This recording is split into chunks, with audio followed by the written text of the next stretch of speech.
Thank you for tuning into the Parkside Parent Podcast. My name is Robbie Lacey, and I'm the middle school pastor here at Parkside. And it is our mission in student and children's ministries to support families as we help unbelieving students become committed followers of Jesus Christ. Today on the podcast, we're excited to have on Liz Johnson, who is a member of Parkside and a longtime volunteer of the children's ministry. She's also a parent who's seen her kids grow up through the children's and student ministries here at Parkside. So today, Liz is going to help us answer the question, why serve in children's ministry? Hello and welcome to the Parkside Parent Podcast. We are welcoming on to the show today Elizabeth Johnson. Our topic for today is children's ministry as it relates to parenting, which makes Elizabeth a perfect interviewee because she is both a parent and someone who has served in our children's ministry. So Elizabeth, I just want to start by asking you to tell us just a little bit about yourself and your family, how many kids you have, how old they are, and tell us a little bit about how you came to serve in our children's ministry at Parkside. Hello, everyone. I came to America 24 years ago and found Parkside Church and became quickly a member here and loved it here. Met my husband here as well. And we have then, we did have 3 children. And when Marita, our oldest daughter, went into kindergarten, we decided at that time that we will also want to help with that because she's being served by other people. So we wanted to also be a part. As we did when they were babies, we also took turns in the nursery and helping, seeing that other people did that for us to be able to sit in church and have that ministry. So we have taught Sunday school for all those years, and Marita is now 19. So we took 1 year off because we thought, we're going to join a Sunday school class for grown-ups. And quickly in the middle of that year, we decided, we so miss the children. We are going to go back the next year. And so we really, in that 18 years, skipped a year of not teaching. And that has just been such a part of our lives, wonderful part of our lives. And the rewards are really good. And I cannot say enough about how thankful I am that the Lord has given us this opportunity. Good. We really prioritize children's ministry and student ministry at Parkside. That's been a big topic throughout this first and second season here of the podcast. And so as we have this really high priority on children's ministry, we have really high priority on someone like you because you're on the front lines of what we're doing in raising up the next generation at Parkside with these children. As you consider your time in children's ministry, what have been some of the best parts of serving? What has been like your regular pattern of serving? What has that looked like for you and Rusty? What are some of the positive highlights of that for your family? The positives for us is the fact that, and you don't have to be a couple doing it, but in our case, it's something we can do together. It doesn't mean on a Sunday, I go this way, he goes that way. We can work on it together. On a Saturday, we kind of get our thoughts together on what we're going to do. So that's been a positive for us. I know that it's not a requirement. The other positive is, as I've learned, I have 3 teenagers right now. They do what you do. They don't do what you say, so for them, on a Sunday, it is just common practice to come with us earlier, help set up, be friends with the little first graders, color, have fun, and then they go to their youth group. So that is also, for me, a huge benefit. I grew up seeing my parents teach Sunday school, and I always wanted to. That's just what you do, So I think that is, for me, a great benefit. They get to know little kids, so that's a joy. The other joy for us is the people we serve with. we have still very good friends who served years before with us that is still at our dinner table, that we, because you see them every week, you do life together, so then there's so many benefits. You get to know families, you get to know the parents, you get to hear the dad who lost his job or the mom who is in a hospital. You hear all those things where if you just come to church and you leave, you don't know any of that. And you can see kids grow up. I have now had the privilege of seeing many of our Sunday school kids being baptized. Wow. So walking in the aisles at church, you see this one who used to be this ordinary little boy or girl, and then now they're this beautiful young person who loves the Lord. It's just joyful to see that. And then let me see, there's so many benefits. Just, people get to know us, and then kids are just fun. Kids are just very fun. Yeah. I love what you mentioned of the fact of, down the line, you get to see so many of these kids and children's get baptized. And I know for me, being the high school pastor, I think I get the what might be feel a little unfair is that I get to see up close and personal some of the seeds that you planted when you had these kids when they were really small. I get to reap some of the fruit of that in youth group, which I think is actually just a really beautiful picture of that idea that one sows and another reaps. And I have that same perspective with middle school and high school to say, I'm actually going to plant a lot of seeds that I may never see what actually comes from this. But it's a wonderful picture of the body of Christ all working together, being a family, and knowing that, it's oftentimes this cumulative long-term process of planting seeds and watering and trusting that God makes things grow.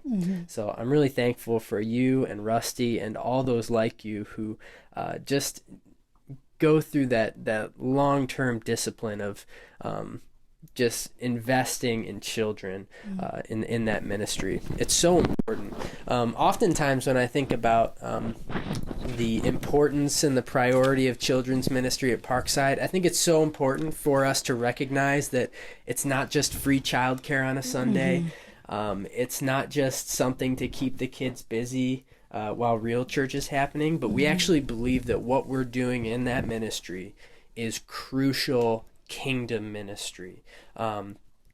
Could you you had shared a verse with me earlier. Would you be willing to kind of share that verse that you had mentioned and how it relates to your approach to children's ministry? Yes, so I was thinking about, it's always good to find a good verse to explain why you're doing what you're doing. And 2 Timothy 3 verse 14 and 15 kind of sums it up. What Paul charges Timothy is, from childhood you have been acquainted with the sacred writings, which are able to make you wise for salvation through faith. And I thought, that's what we want. We want these kids at a young age to be told, and so that they can believe from young. They're not so cluttered yet with all kinds of other things at that age. And I was thinking even this morning, listening to Brandon's sermon, it's not persecution in that class. It's a lot of laughter and good things. So it's an environment that is very safe for you to share your faith and to throw the seed and to make disciples. That's we are as a church called to do that.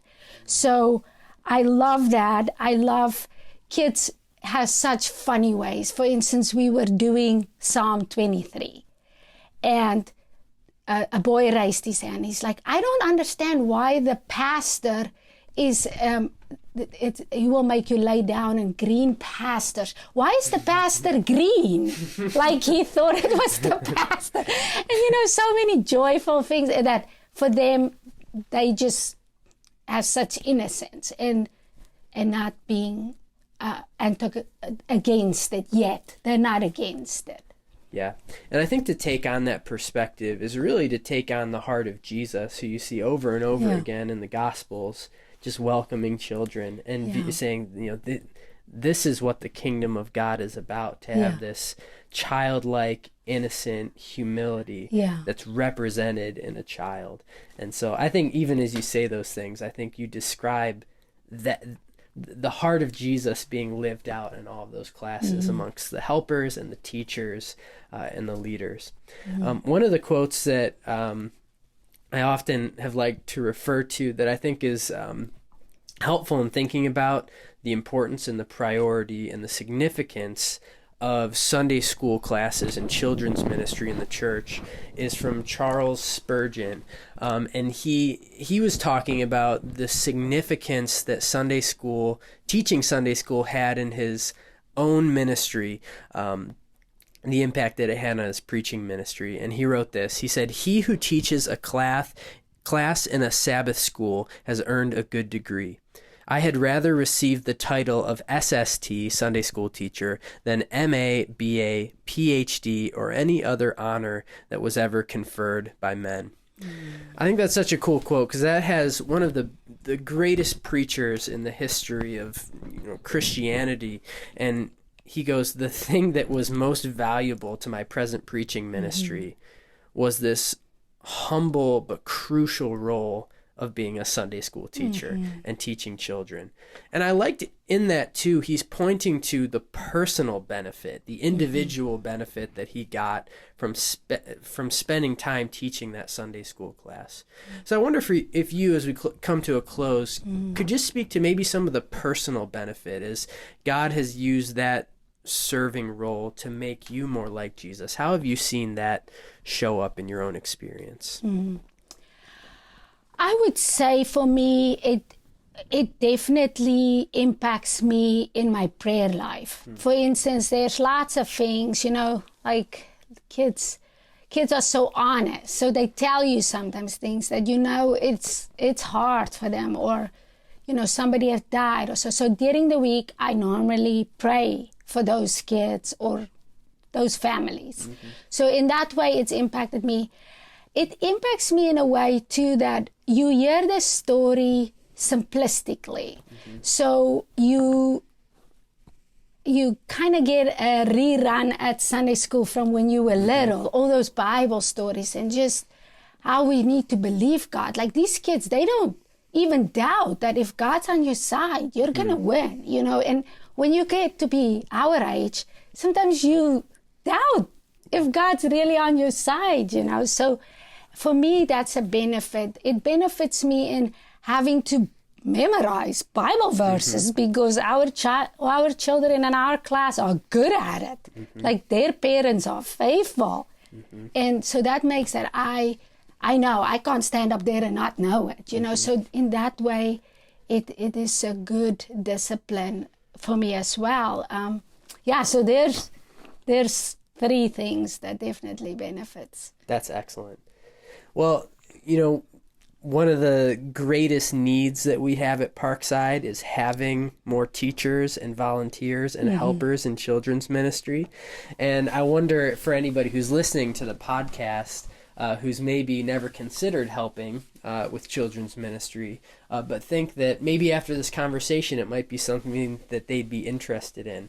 Liz, if you could make a pitch to that person of why serving in children's ministry would be a good thing, other than all the positive things that you've said so far, what would your final appeal to that person be? Yes, I know, we always want to say just do it, but I mean, if it's something God is calling you to, or you hear that voice saying, hey, you can do that, I say, don't have any hesitation. Get involved. Be a helper first. That's a good way to see if that's something you want to do. But, especially I want to say to people maybe who didn't grow up in church, we had a helper once. He never came to church as a child. He was never in church as a child. And he sat at my dinner table telling me that for him, it was such a benefit to be in our Sunday school class because he missed out as a child. So it was like a second chance. So for those of you who maybe never grew up in Sunday school, you can have Sunday school. Yeah. You can do that. I really don't think you can make a mistake. You can go in, you can just help with coloring and being a friendly smile. It's not really taking that much. And if maybe you find out God have gifted you with the ability to teach, then you do that. There's stepping stools to it. Like, you don't have to just go in and be the teacher. It's an easy environment to serve. Yeah, well, it's certainly not one size fits all. And I think that as I would look around at all the different people who serve in that ministry, you can see that there is a wide variety of personalities and gifting and ages all across the board of people who serve in that ministry. So I think you make a great point to say that, just try it and see if it's something that God is calling you to. And what I forgot to say is, Parkside really makes it very easy on you. They give you all the materials. They give you the coloring pages. They gave you every crayon, everything you could want. Yeah. Parkside gives it.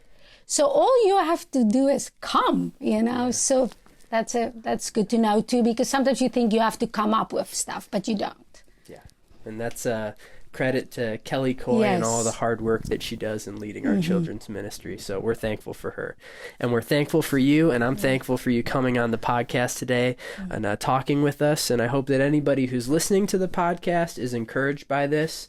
I hope that if you've got children who are in children's ministry, that this is an encouragement to you to know that, this is the way that we think about children's ministry. It's so important to us. You've got great people like Elizabeth and Rusty who are teaching your kids, and so many helpers just like them. And if you've never had your kids in children's ministry, we'd ask that you consider to get them involved. And maybe even if you've got your kids involved, to consider teaching yourself or being one of the helpers. So Liz, thank you so much for joining us today, and we were glad to have you on the podcast. Thank you. Thank you, Danny. Thank you for tuning in today. Be sure to subscribe to the podcast on Apple Podcasts or on Spotify. And please check out the show notes below for more resources regarding the topic that we covered today. And be sure to tune in next week when I get the chance to ask Danny the question, how do we measure success in student ministry?